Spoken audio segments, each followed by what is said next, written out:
ನಮಸ್ಕಾರ ವೀಕ್ಷಕರೇ, ಕೃಷಿ ಇಲಾಖೆಯಲ್ಲಿ ಸರ್ಕಾರಿ ಉದ್ಯೋಗದ ಕನಸು ಕಾಣ್ತಾ ಇರುವಂತಹ ರಾಜ್ಯದ ಲಕ್ಷಾಂತರ ಯುವ ಜನತೆಗೆ ರಾಜ್ಯ ಸರ್ಕಾರದಿಂದ ಒಂದು ಭರ್ಜರಿ ಗುಡ್ ನ್ಯೂಸ್ ಸಿಕ್ಕಿದೆ. ಕೃಷಿ ಇಲಾಖೆಯ 945 ಹುದ್ದೆಗಳ ನೇಮಕಾತಿ ಪ್ರಕ್ರಿಯೆಯಲ್ಲಿ ಸರ್ಕಾರ ಮಹತ್ವದ ಬದಲಾವಣೆಯನ್ನು ಮಾಡಿರುವಂಥದ್ದು. ಅದೇನು ಅಂತ ಈ ವಿಡಿಯೋದಲ್ಲಿ ಸಂಪೂರ್ಣವಾಗಿ ತಿಳಿಸ್ಕೊಡ್ತೇನೆ. ಅದಕ್ಕಿಂತ ಮುಂಚೆ ನೀವು ಇನ್ನೂ ಕೂಡ ನಮ್ಮ ಚಾನಲ್ಗೆ ಸಬ್ಸ್ಕ್ರೈಬ್ ಆಗಿಲ್ಲ ಅಂದರೆ ಕೂಡಲೇ ಸಬ್ಸ್ಕ್ರೈಬ್ ಮಾಡ್ಕೊಳ್ಳಿ ಮತ್ತು ಬೆಲ್ ಐಕಾನ್ ಕೂಡ ಕ್ಲಿಕ್ ಮಾಡಿ.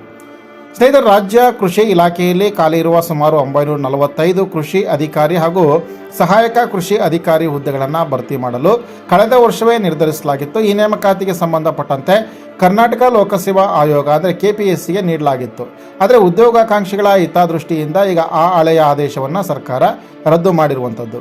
ಹಾಗಾದರೆ ಪರೀಕ್ಷೆ ಯಾರು ಮಾಡ್ತಾರೆ, ಹಾಗೆ ಆ ಒಂದು ಪರೀಕ್ಷೆಯನ್ನು ನಡೆಸಿಕೊಡುವಂಥ ಜವಾಬ್ದಾರಿಯನ್ನು ಯಾರಿಗೆ ಕೊಡ್ತಾರೆ ಅಂತಂದರೆ, ಈ 945 ಹುದ್ದೆಗಳ ನೇಮಕಾತಿ ಜವಾಬ್ದಾರಿಯನ್ನು ಸರ್ಕಾರ ಈಗ KPSCಯಿಂದ ಕರ್ನಾಟಕ ಪರೀಕ್ಷಾ ಪ್ರಾಧಿಕಾರಕ್ಕೆ ವಹಿಸಿ ಕೊಡುವ ನಿರ್ಧಾರವನ್ನು ಕೃಷಿ ಇಲಾಖೆ ಮಾಡಿರುವಂಥದ್ದು.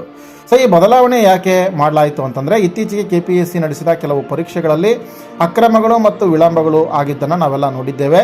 ಇದರಿಂದ ಅಭ್ಯರ್ಥಿಗಳಿಗೆ ತುಂಬಾ ಅನ್ಯಾಯ ಆಗ್ತಾ ಇತ್ತು. ಕೃಷಿ ಇಲಾಖೆ ನೇಮಕಾತಿ ಪಾರದರ್ಶಕವಾಗಿರಬೇಕು ಮತ್ತು ಆದಷ್ಟು ಬೇಗ ನಡೀಬೇಕು ಅನ್ನುವಂಥದ್ದು ಅಭ್ಯರ್ಥಿಗಳ ದೊಡ್ಡ ಬೇಡಿಕೆ ಕೂಡ ಆಗಿತ್ತು.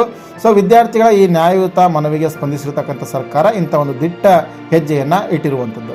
ಇದು ಅಭ್ಯರ್ಥಿಗಳಿಗೆ ನಿಜಕ್ಕೂ ಕೂಡ ಒಂದು ಆನೆಬಲವನ್ನು ತಂದಿರುವಂಥದ್ದು. ಯಾಕೆಂದರೆ ಕರ್ನಾಟಕ ಪರೀಕ್ಷಾ ಪ್ರಾಧಿಕಾರ ಪರೀಕ್ಷೆಗಳನ್ನು ಬೇಗ ನಡೆಸುತ್ತೆ ಮತ್ತು ಫಲಿತಾಂಶವನ್ನು ಕೂಡ ಶೀಘ್ರವಾಗಿ ನೀಡುವಂಥ ಒಂದು ಟ್ರ್ಯಾಕ್ ರೆಕಾರ್ಡನ್ನು ಹೊಂದಿರುವಂಥದ್ದು. ಹಾಗಾಗಿ ಗ್ರಾಮೀಣ ಭಾಗದ ಪ್ರತಿಭಾವಂತ ಯುವಕರಿಗೆ ಇದರಿಂದ ತುಂಬಾ ಅನುಕೂಲ ಆಗುತ್ತೆ. ಹೀಗಾಗಿ ಯಾರೆಲ್ಲ ಈ ಪರೀಕ್ಷೆಗೆ ತಯಾರಿ ನಡೆಸಿದಾರೋ, ನಿಮ್ಮ ಓದಿನ ವೇಗವನ್ನು ಇನ್ನು ಮುಂದೆ ಇನ್ನಷ್ಟು ಹೆಚ್ಚಿಸಿ KEA ಕಡೆಯಿಂದ ಶೀಘ್ರದಲ್ಲಿ ಅಧಿಕೃತ ನೋಟಿಫಿಕೇಶನ್ ಹೊರಬೀಳುತ್ತೆ. ಸ್ನೇಹಿತರೆ, ಈ ಒಂದು ನೋಟಿಫಿಕೇಶನ್ ಕುರಿತಾಗಿ ಇನ್ನೂ ಹೆಚ್ಚಿನ ವಿವರಗಳನ್ನು ನಿಮಗೆ ಮುಂದೆ ಅಪ್ಡೇಟ್ ಮಾಡ್ತಾ ಹೋಗ್ತೇನೆ. ಈ ಮಾಹಿತಿ ನಿಮಗೆ ಇಷ್ಟ ಆಗಿದ್ದರೆ ಲೈಕ್ ಮಾಡಿ, ನಿಮ್ಮ ಸ್ನೇಹಿತರಿಗೆ ಕೂಡ ಶೇರ್ ಮಾಡಿ. ಈ ಬದಲಾವಣೆ ಬಗ್ಗೆ ನಿಮ್ಮ ಅನಿಸಿಕೆಯನ್ನು ಕಾಮೆಂಟ್ನಲ್ಲಿ ತಿಳಿಸಿ. ಧನ್ಯವಾದಗಳು.